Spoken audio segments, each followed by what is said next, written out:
এই মৃত্যুময় সংসার কর্মফলময় দুঃখময় জগৎ থেকে সকলে। আচ্ছা, এর মধ্যে এমন কেউ আছেন নিজের উদ্ধার চান না? কেউ কি কথা বলবে যে আমি আমার উদ্ধার চাই না, আমি আমার কল্যাণ চাই না? এই কথা কেউ বলবে না। সকলেই আমরা এই মৃত্যুময় কর্মময় দুঃখময় জগৎ বা সংসার থেকে উদ্ধার পেতে চাই। উদ্ধার মানে এই পুনঃ পুনঃ জন্ম মৃত্যু জরাব্যাধি যাতে আর ভোগ করতে এই মরময় সংসারে আমাকে না আসতে হয়। কিন্তু আমরা নিজের উদ্ধার চাইছি, অথচ আমাদের উদ্ধার হচ্ছে না। পুনঃ পুনঃ জন্ম মৃত্যু চক্রে আবর্তনশীল হতে হচ্ছে। এর কারণ কি? অশ্রদ্ধা দানা।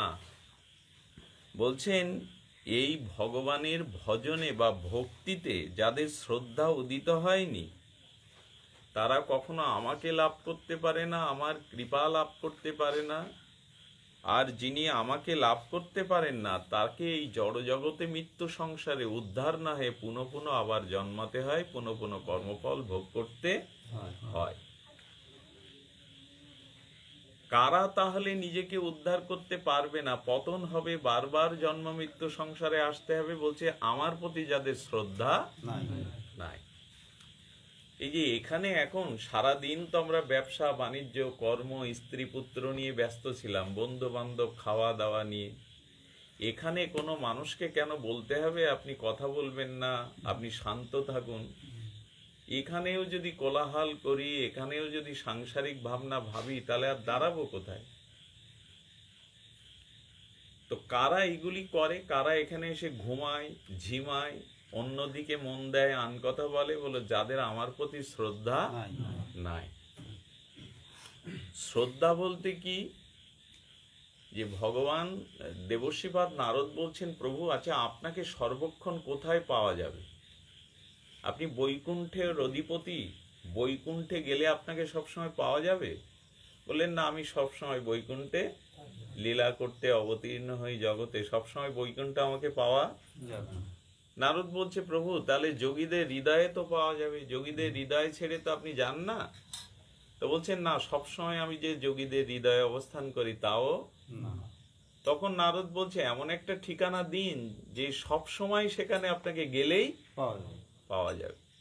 কিছু কিছু জমিদারের দেখবেন ওরা বাগান বাড়ি করে, কোথাও না গেলেও সে সেইখানটাই বসবে। কিছু কিছু প্রিয় স্থান তৈরি করে ক্ষমতাধর মানুষরা বা জমিদাররা, সেখানে গেলে তাকে পাওয়া যাবে। তো নারদ বলছে তাহলে এমন একটা স্থানের কথা বলুন যেখানে গেলেই আপনার, বললেন যত্র গায়ন্তী তত্র তিষ্ঠামি নারদ। খোল করতাল সহযোগে আমার ভক্তরা যেখানে আমার নাম গুণাগুণ কীর্তন করবে, সেখানে গেলে আমাকে পাবেই পাবে। এই কথাটি স্বয়ং ভগবান বলছেন। তাহলে আমাদের বিশ্বাস করা উচিত কি, এখানে যে বিগ্রহ আছে সাক্ষাৎ রাধা মাধব আমার দিকে চেয়ে আছে, আমি কি করছি মনে দেখছেন, বাইরেও দেখছেন। রাধারানীকে নিয়ে স্বয়ং গোবিন্দ মহাপ্রভু নিত্যানন্দ অদ্বৈত শ্রীবাস গদাধর সহ পার্ষদ নিয়ে এখানে দাঁড়িয়ে আমাদের দেখছেন। এই শ্রদ্ধাটা যদি আপনার হৃদয়ে না এলো, তাহলে এখানে এসেও কোনো ওই খিচুড়ি খেয়ে বাড়ি যেতে হবে, হই হুল্লোড় করে কিছু সময় কাটালাম, কাজের কাজ কিচ্ছু হবে না। এই জন্য যখন কোনো ভাগবত অনুষ্ঠানে সাধু সমাবেশে যাবেন, সেখানে আপনাকে আগে এই মনে ধারণা করতে হবে এখানে স্বয়ং মহাপ্রভু দাঁড়িয়ে আমাকে দেখছেন, আমি কোনো অশাস্ত্রীয় আচরণ করছি কিনা, ভক্তি বিরোধী আচরণ করছি কিনা। এইটি নাম হলো শ্রদ্ধা, যে এখানে ভগবান অবস্থান করছেন। আজকে অনুষ্ঠানে বেশি লোক না, বিশেষ ভক্তবৃন্দ আসেনি, তো একটু কাটিয়ে দাও, হরিবোল খোল করতাল, এরকম না। আপনি কোন শ্রোতা চাচ্ছেন, কাদের চাচ্ছেন? স্বয়ং রাধা মাধব দাঁড়িয়ে দাঁড়িয়ে শুনছেন আপনার কথা, হরিনাম। এরই নাম হলো শ্রদ্ধা। অশ্রদ্ধা দানা পুরুষা ধর্মস্য অশ্ব পরম তপ। আর অপ্রাপ্য মাং নিবর্তন্তে মৃত্যু সংসার বত্মিনী। এই মৃত্যুময় দুঃখময় সংসারে তোমাকে বারবার আসতে হবে যদি আমার প্রতি তোমার শ্রদ্ধা নাই। শ্রদ্ধা আমাদের আসলো কি?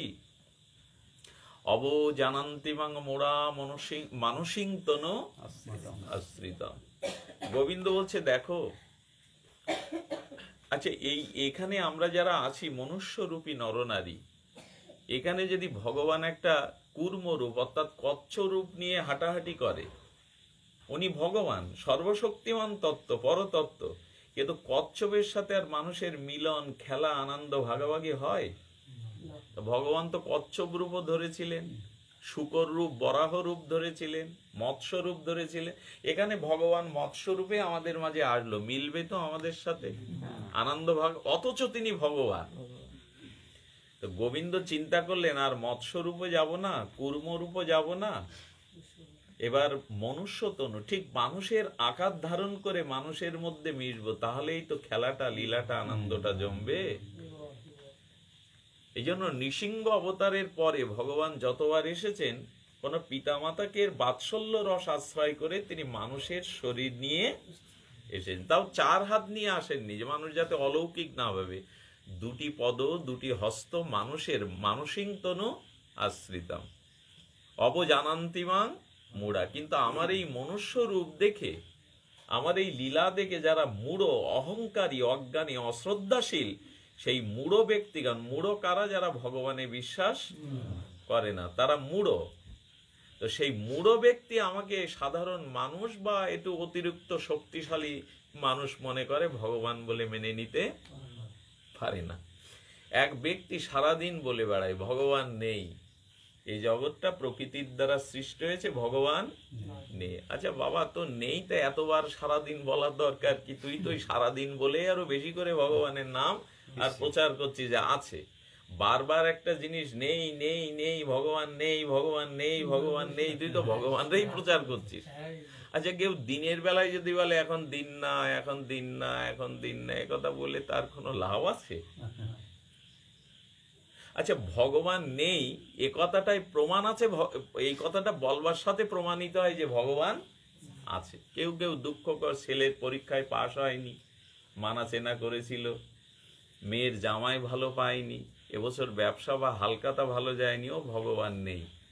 এত ডাকলাম এত মানা চেনা করলাম, ভগবান নেই। এরা মূঢ়, এরা অজ্ঞানী, এরা ভগবানকে ব্যবহার করতে চায়। তো ভগবান নেই এই কথাটা প্রমাণ হয় যে ভগবান আছে। কি করে? ঘরে 4 জন ব্যক্তি বসে আছে, 4 জনের কাউকে আপনি চিনেন না। এখন কেউ গিয়ে বলছেন দাদা আপনার এই ঘরে যারা 4 জন বসে আছে ওর মধ্যে প্রকাশ দাদা আছেন। এখন প্রকাশ দাদাকে যদি আপনি না চেনেন, তো ওখানে প্রকাশ থাকলেও তার সাথে আপনার পূর্ব পরিচয় বা আপনি তাকে চেনেন না। কোনো ব্যক্তি এসে বলছে প্রকাশ দাদা ঘরে আছে, যদি না চেনেন কি আপনি বলবেন আছে প্রকাশ ঘরে? বলবেন কি? কথা বলতে হবে, বলা যাবে? আচ্ছা যদি প্রকাশকে চেনেন তখনই বলা যাবে হ্যাঁ এর মধ্যে প্রকাশ আছে। তাহলে প্রকাশকে না জানলে না চিনলে না দেখলে আপনি প্রকাশ থাকলেও বলতে পারবেন না এখানে প্রকাশ আছে। তেমনি ভগবান যদি না থাকে তাহলে আপনি না চিনলে বললেন কি করে ভগবান নেই, এর মধ্যে প্রকাশ নেই। প্রকাশকে আপনি চিনলেই কেবল বলতে পারেন যে এই 4 জনের মধ্যে প্রকাশ নেই। প্রকাশকে যদি আপনি চিনতেন আর প্রকাশ যদি ওখানে না থাকতো, তাহলে আগন্তুক ব্যক্তিকে বলতেন এখানে প্রকাশ নেই, চিনলে তো তবে বলবেন। তো ভগবান না থাকলে ভগবান নেই এই কথাটা কি করে আসে? তো সেই ব্যক্তি করেছে কি, ওরকম বলে বেড়ায়, একদিন তার পকেট থেকে জপের মালা পড়ে গেছে। এলে আর ভগবান নেই করে মাথা খারাপ করেন, ঢেড়ি পেটান, তা আপনার পকেটে মালা কেন?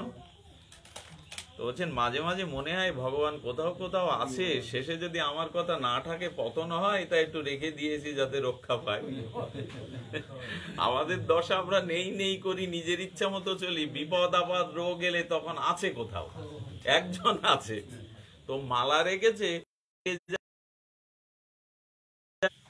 আমাদের ভারতীয় সংসদে আমাদের বললাম মানে অখণ্ড ভারত ছিল তখন, ভারতীয় সংসদে একজন প্রধানমন্ত্রী উঠে দাঁড়িয়েছেন, সেখানে 300 জন এমএলএ বা এমপি সভাসদগণ বললেন ভারতবর্ষ হলো ধর্মভূমি, ভারতবর্ষের প্রায় 90% মানুষ আস্তিক, ভগবানকে বিশ্বাস করে, দেব দেবী পূজা পার্বণ লেগেই আছে যাগযজ্ঞ। তা আপনারা যারা 300 জন এমএলএ এমপি এর মধ্যে আছেন, আচ্ছা এত ভারতবর্ষের মানুষ আপনারা কেউ ভগবান দেখেছেন? আচ্ছা উত্তর হবে কি? পুরো সংসদে সবাই বলছেন যে না আমরা তো কখনো দেখিনি, তো তাকে এত মানেন কেন যাকে দেখেন না? একজন সংসদ তিনি ওঠেননি, 299 জনে উঠেছেন, একজন বলেন আমি যদি একটু কথা বলার সুযোগ পেতাম প্রধানমন্ত্রীজি। বলুন। বলে এইখানে যে ফ্যানগুলো সংসদে চলছে, স্ক্রিনের পর্দায় যে আমাদের জিনিসটা সারা বিশ্ব দেখছে, এখানে এয়ার কন্ডিশনও আছে, লাইট বাতিগুলো জ্বলছে, আচ্ছা যে শক্তি বলে ফ্যান চলছে, এখানে ইলেকট্রিক যা যা জিনিস চলছে, বাতাস পাচ্ছি আমরা, তো সেই বিদ্যুৎকে আপনি দেখেছেন কখনো?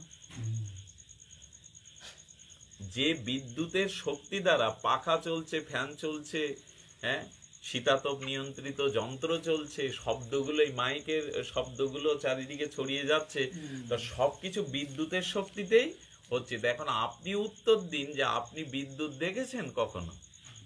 বলেন দেখিনি, কিন্তু তার ক্রিয়া চলছে।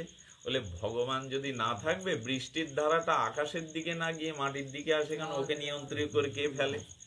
আচ্ছা নদীর জলটা সাগরের দিকে যাবে কেন? মরুভূমির দিকে ছুটবে, ছোটে কি? কোন বস্তুর নিয়ন্তা না থাকলে সেই বস্তু নিয়মে। শিশুকে বাবা তার হাত ধরে রাস্তায় নিয়ে আসে, যখন সে আগুন বাগান খাল বিলের দিকে বা পতনের দিকে যায়, বাবা কি বলে? ওদিকে। তার মানে নিয়ন্ত্রণ কর্তা পেছনে পিতামাতা থাকলে সে সন্তান ভুল পথে যেতে পারে না, খানাখন্দে পড়তে। তার মানে কোন, আচ্ছা একটা ফুটবল, সেই ফুটবলটা এখানে রেখে দিলেন, হ্যাঁ একটু বাতাস লাগলে নড়ে চড়ে যেতে পারে, কিন্তু গোল উপমুখে কেউ যদি পা দিয়ে আঘাত করে গোল করবার জন্য গোলের দিকে না মারে, ও নিজে নিজে গোল দিতে পারবে? তাহলে ফুটবলটা কারো শক্তিতে খেলা হয়, হয় কি না? আচ্ছা বৃষ্টির জলটা নদী সমুদ্রের দিকে যাবে, আমাদের যে 21,600 বার নিঃশ্বাস প্রশ্বাস পড়ছে, এই জগতে যে বৃষ্টির সময় বৃষ্টি, রৌদ্রের সময় রৌদ্র, যখন যেটা নিয়ম হচ্ছে, যদি এর পেছনে কোনো নিয়ন্তা না থাকতো, এই নিয়মে কি জগৎ চলতো? এই কথাটাই প্রমাণ করে যে এর পেছনে একজন নিয়ন্তা আছে। কোনো জিনিস এমনি এমনি পরিচালিত হয় না। এই জন্য প্রথমে শ্রদ্ধা আনতে হবে, বিশ্বাস আনতে হবে যে ভগবান আছেন। যদি বলেন আমরা এখানে কেউ নাস্তিক না, আমরা যারা এখানে আছি আমরা প্রত্যেকেই আস্তিক, ভগবান আছেন। কিন্তু এই আস্তিকতার মধ্যেও আমাদের নাস্তিকতা প্রমাণ হয় যখন ভগবান আছে মুখে বলি, কিন্তু অন্তরে শ্রদ্ধা বা বিশ্বাস করি না। যদি করতাম তাহলে আমি পথহারা হতে পারতাম। আচ্ছা শিক্ষক যখন ক্লাসের মধ্যে থাকে, খুব স্বনামধন্য ব্যক্তিত্বশীল গুণী শিক্ষক, তখন ছাত্ররা খেলাধুলো বকাবকি খিস্তি খাউর গায় ক্লাসের মধ্যে, নীরবে আর পাঠদান বা সুশৃঙ্খল ভাবে থাকে। শিক্ষক যেই চলে গেল ক্লাস থেকে, সে আর নিয়ন্ত্রণ থাকে? কথাবার্তা ছোড়াছুড়ি বন্ধ। তো ভগবান আছেন এইটি বিশ্বাস করলে আমরা উচ্ছৃঙ্খল হতে। কত বড় তত্ত্ব কথা বলছেন। কোন স্বনামধন্য ব্যক্তিত্বশীল শিক্ষক যদি থাকে ক্লাসের মধ্যে, তখন আমরা বাড়াবাড়ি কোলাহল ইচ্ছামতো স্বেচ্ছাচার আচরণ করতে পারি না। তিনি চলে গেলেই যেই স্যার অফিস রুমে চলে গেছেন শুরু, আমরাও করেছি ছেলেবেলায়। তার মানে শিক্ষক সামনে থাকলে আমরা উচ্ছৃঙ্খল হতে, আন কথা বলতে, পড়ার দিকেই মন দিতে হয়। তো যদি বিশ্বাস করতাম ভগবান আছেন, তাহলে আমি বিপদগামী হতে পারতাম না। এক চোর তার ছেলেকে, আপনাদের সময় যাচ্ছে না তো, এক চোর তার ছেলেকে আশ্রমে, গুরুদেবের আশ্রমে পাঠিয়েছে। 6 মাস গুরুদেবের আশ্রম থেকে বাড়ি এসে বলছে বাবা সকালে উঠে সূর্য প্রণাম করবে, পিতামাতাকে প্রণাম করবে। তো চোর জীবনে কখনো কিছু, কিন্তু ইচ্ছা হয়েছে চোর হলেও কিন্তু বাবা মা চায় আমার ছেলেটা ভালো হোক, সকলেই চায়। তো চুরি করা অভ্যেস বলে কাল চলে যাবি, কটা নারকেল নাড়ু ওর মাকে বলছে যদি করে দিতে, তো ঘরে তো নারকেল নেই, ওর তো অভ্যাস লোকের কাছ থেকে চুরি করা। ও ছেলেটাকে নিয়ে বলছে বাবা এই গাছে উঠছি, তুই নিচে দেখে দেখে বলবি, যদি কেউ আসে তাহলে আমাকে সিগন্যাল দিয়ে দিবি, আমি নেমে পড়বো। যেই নারকেলে হাত দিতে যাবে ছেলেটা বলছে বাবা দেখছে, বাবা দেখছে, বাবা দেখছে। এই দেখছে জন্য বলেছে কেউ এসে গেছে, হয়তো দেখছে। ও তাড়াতাড়ি নেমে পড়ে ছেলের হাত ধরে, আর বাড়ি এসে বলছেন কই কাউকে তো দেখলাম না, কে দেখছে? বললেন গুরুদেব প্রতিদিন বলেন আমরা যে কর্মই করি তা ঈশ্বর সাক্ষী স্বরূপ দ্রষ্টা রূপে অন্তর্যামী রূপে দেখেন। ছেলেটার কথায় বাবার চোখে জল ভরে গেল। ওরে তাই তো, কেউ না দেখুক একজন তো দেখে অন্তর্যামী রূপে। ওই অধিদৈব রূপে বলা হলো গোবিন্দ দেবতাদের, ব্রহ্মাদের, মনুষ্য সর্বজীবের হৃদয়ে সাক্ষী স্বরূপ অধিদেবতা রূপে তিনি আছেন, অন্তর্যামী রূপে তিনি আছেন। তাই ভগবানের লীলাকে আমাদেরকে শ্রদ্ধা বা বিশ্বাস করতে হবে। কাকভূষণডিকে চেনেন আপনারা? ইনি হলেন প্রভু রামচন্দ্রের একজন পরম দুর্লভ আর মর্মস্পর্শী শুধু ভক্ত নয়, উনি চিরমুক্ত পুরুষ। তো উনি ভগবানের লীলাকে আরো সুন্দর করে আস্বাদন করবে বললেন কাক রূপটা ইচ্ছা করে নিয়েছেন, অথচ তিনি মুক্ত পুরুষ। তার নাম হলো কাকভূষণডি। যোগাবশিষ্ট রামায়ণ ইনার বিশেষ পরিচয় আছে। তো উনি রঘুপতি রামচন্দ্র যখন আবির্ভূত হলেন অযোধ্যায়, এসে দেখছে রাম মার আঁচল ধরে, কৌশল্যার আঁচল ধরে বলছে মা খুব ক্ষুধা লেগেছে, খেতে দাও। কিছু দেখলে কেঁপে উঠছে ভয়ে। কাকভূষণডির মতো মুক্ত পুরুষও বলছে এ কি ভগবান হতে পারে যার ভয় হয়, যার খিদে লাগে, যে হামাগুড়ি দেয়, ময়লা খাচ্ছে। আচ্ছা সন্দেহ তো আপনার আমারও হতে পারে, স্বয়ং ভগবান এই লীলা কি করে করবে? কাকভূষণডির যেই সংশয় এলো, সন্দেহ এলো, এটা ভগবানেরই ইচ্ছায়। উনি তখন উড়ে যাচ্ছেন, না আমার এই সংশয় গেল না, ইনি স্বয়ং ভগবান হবে কি করে? আর ভগবান তখন কি করেছে জানেন? আর একটা পাখি রূপে কাকভূষণডির পেছনে ঠিক দুই হাত, দুই আঙুল, দুই হাত না, দুই আঙুল পেছনে পেছনে চলেছেন। পেছন ফিরে বলছেন, বলে ভগবান রামচন্দ্র আপনার পেছনেই আমাকে পাঠিয়েছেন। কেন? বলে আপনার সন্দেহ হয়েছে প্রভু ভগবান কি না। বললেন তা আমার সন্দেহ হলে প্রভু আমার পেছনে কেন তোমাকে পাঠাবেন? বলেন প্রভুকে যারা একবার হৃদয়ে স্থান দেয়, প্রভুর যারা একবার ভজন করে, তার ভগবানের প্রতি সন্দেহ হলে ভগবান যতক্ষণ সন্দেহ দূর না করতে পারেন তার পিছনে লেগে থাকেন, তার পিছনে লেগে থাকেন। কাকভূষণডি এটা জেনে বললে আমার তো অপরাধ হয়ে গেছে, আমি একটু যাই। উনি ঘুরে ঘুরে প্রভু রামচন্দ্রের চরণে আর গরুরের দেখা পেয়েছিলেন। গরুরের দেখা পেয়ে তার সংশয় দূরে যখন প্রভুর চরণে গেলেন, তখন প্রভু রামচন্দ্র বললেন কাকভূষণডি কি দেখলে? তখন বলছে প্রভু আমি দেখলাম যে সমস্ত জগতে আপনি কেবল আছেন, আছো অনল অনিলে, চির নভনীলে, ভূধর সলিলে গহনে। এই জগৎ ব্রহ্মাণ্ডে তুমি সবখানে আছো। বলে তাহলে আর একটা জিনিস কৃপা করে তোমাকে দেখাই, তুমি আমার গালের মধ্যে দিয়ে ভেতরে যাও। হা করলেন কাকভূষণডি, ভেতরে গিয়ে বাইরে আসার পর মৃদু হেসে রাজী বলেছেন, রাম বললেন এবার কি দেখলে? বলে আগে দেখেছিলাম সমস্ত জগতে আপনি আছেন, আর আপনার ভেতরে প্রবেশ করতে দেখলাম আপনার মধ্যেই সমস্ত জগৎ আছে। আপনাকে, আপনার ছাড়া জগতে কিছু আপনার ভেতরে আগেই জানতাম যে সবকিছু আপনি হয়ে আছেন, সব বস্তুর মধ্যে আপনি। আপনার ভেতরে গিয়ে আমি দেখলাম যে না আপনার মধ্যেই এই অধৈর্যা আলাদা না, আপনিই অধৈর্যা হয়েছেন, আপনি জগৎ রূপে। এইসব কথা খুব মর্মস্পর্শী কথা। অর্থাৎ এই সমস্ত জগৎ হলো ভগবানের প্রকাশ, আবার ভগবানের মধ্যেই এই জগতের সবকিছু প্রকাশ, বাইরে কিছু। এই জন্য তিনি হলেন ভর্তা। অহং সর্বস্ব প্রভাব, আমার প্রভাবেই সবকিছু চলছে, এখানে তুমি কোনো কর্তা নাও, কারোর কিছু করার নেই। বিজ্ঞান এত কিছু চেষ্টা করছে, চিন্তা করতে পারেন বজ্রপাতের হাত থেকে রক্ষা করতে পারছে কাউকে? বিজ্ঞান জানাচ্ছে আগামী 72 ঘন্টা পরে এত কিলোমিটার বেগে ঝড় হবে। আচ্ছা জানিয়ে তো দিচ্ছ, এগুলো রোধ করতে, নিষ্ক্রিয় করার ক্ষমতা তোমাদের আছে?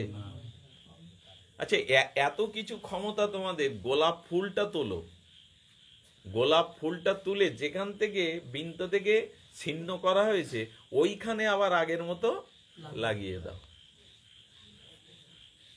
লাগানো সম্ভব নয়। আচ্ছা, একটা মশাকে মেরে ফেলা হলো, বিজ্ঞানীকে বলুন তো ওর মধ্যে যে সত্তাটা ছিল, আত্মাটা ছিল, ওইটা আবার ঢুকিয়ে দিয়ে ওরে বাজাতে প্রাণ দেওয়ার ক্ষমতা আছে? এই জন্য বিজ্ঞান আমাদের কল্যাণ করছে, উপকার করছে, সেটা নিতে হবে জগতে, কিন্তু বিশ্বাস রাখতে হবে সব প্রভাব সবকিছুর মালিক হলেন ভগবান। এটা অল্প লীলা বলি, লীলা বলেই পাঠ সমাপ্ত করি। ভগবান নরতনু দেহ নিয়ে যখন আছেন, মানসিক তনু আশ্রিতম যখন আসেন রূপ নিয়ে, তখন আমরা না অসাধারণ যারা, অসাধারণ চরিত্র যারা, তাদেরও মাঝে মাঝে ভুল হয়ে যায়, ইনি ভগবান তো। এই জন্য মা যশোদা, সামনে তো জন্মাষ্টমী, মা যশোদার কথা মনে পড়ছে। যশোদা মা ওই যে বাঁধতে যাচ্ছে, আচ্ছা এই 2 আঙুল কম পড়ার অনেক তত্ত্ব মহাজনের কাছে আমরা জেনেছি, আজ আমি একটা নূতন তত্ত্ব জানলাম। এই 2 আঙুল কম পড়ার অর্থ হলো কি, প্রেম শব্দটা কয় অক্ষরে? 2 অক্ষর। মা বাঁধছেন প্রেম দিয়ে না, প্রথমে ক্রোধ হয়েছে, তুই ননিভাণ্ড ভাঙিস, তুই চুরি করিস, আজ তোকে আমি শিক্ষা দেব। নারায়ণের জন্য সুরক্ষিত আমার হাতে গড়া দ্রব্যগুলো তুই নষ্ট করে এটু করে বানর খাওয়াবি, এইটাও হাত দিয়ে দিবি। মা ক্রোধে বাঁধতে যাচ্ছেন। গোবিন্দ যেন জগৎকে অভিনব তত্ত্ব জানালেন, ক্রোধের দ্বারা আমাকে বাধা। প্রেম কয় অক্ষরে? আঙুল কয় আঙুল কম পড়ছে? অর্থাৎ প্রেম না হলে আমাকে বাধা যায় না, ক্রোধের দ্বারা আমি বাধা। এই জন্য যিনি ভক্ত হবেন তার ভিতরে প্রেম থাকতে হবে, প্রেম ছাড়া গোবিন্দকে বাধা। এবং মীরাবাই তো অদ্ভুত কথা বলেছেন, যদি দুধ খেয়ে ভগবান পাওয়া যেত, একজন ভাত খায় না, কিছুই খায় না, রুটি খায় না, শুধু দুধ খেয়ে সাধন করে। মীরাবাই বলছেন দুধ খেয়ে যদি ভগবান পাওয়া যেত, গরুর বাছুরগুলো আগে পেত, ওরা শুধু দুধ খায়। কেউ কেউ বলে কি আমি 1 মাস ফল খাইয়ে থাকি, অন্ন জল খাই না, আমি 6 মাস ফল খেয়ে থাকি, ফলাহারি বাবা। কি নাম দেওয়া যায় ওনারে? ফলা আহারি বাবা। বলছে ফল খেয়ে যদি ভগবান পাওয়া যেত, বাদুড় গুলো আগে পেত, ওরা ফল ছাড়া।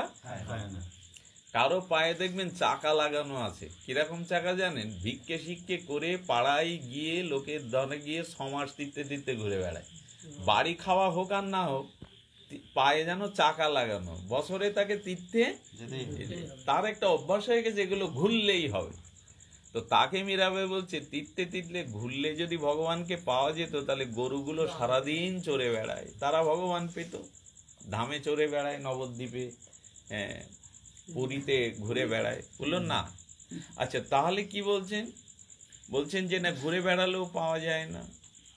তো এমনি করে মীরাবাই বলে চলেছেন, বলে গঙ্গায় 3 বেলা স্নান করলে, ডুব দিলে ভগবান পাওয়া যায়। বলে গঙ্গায় 3 বেলা ডুব দিলে যদি ভগবান পাওয়া যেত, তাহলে গঙ্গায় সাপ মাছগুলো 3 বেলা না, সারাদিন সারা রাত ডুব ফুটছে, ওরা ভগবান পায় না কেন? গঙ্গা স্নান করলেও।